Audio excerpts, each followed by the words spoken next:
اعوذ باللہ من الشیطان الرجیم بسم اللہ الرحمن الرحیم۔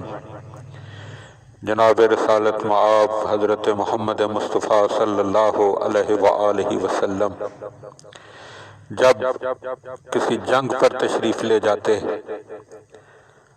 تو اس جنگ میں زرہ زیب تن فرماتے، اور اس زرہ کی گرانی کی وجہ سے آپ کے جسم نازنین کو اذیت ہوتی تھی۔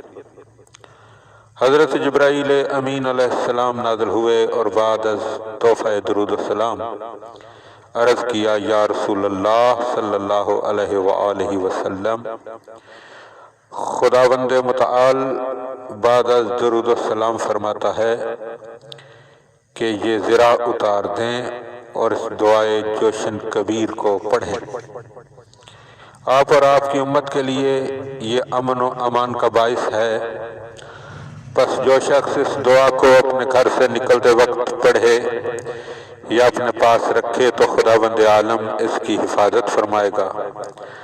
جس گھر میں یہ دعا ہوگی وہ گھر چوری اور آتش زدگی سے محفوظ رہے گا، اور جو کوئی خاص نیت سے مریض پر پڑھے گا تو بحکم خدا وہ شفا یاب ہوگا۔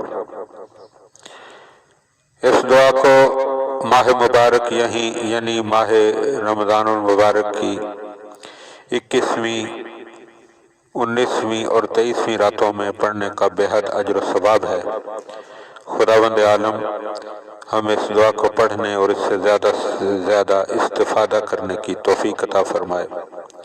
اللہم صلی علی محمد و آل محمد وعجل فرج آل محمد۔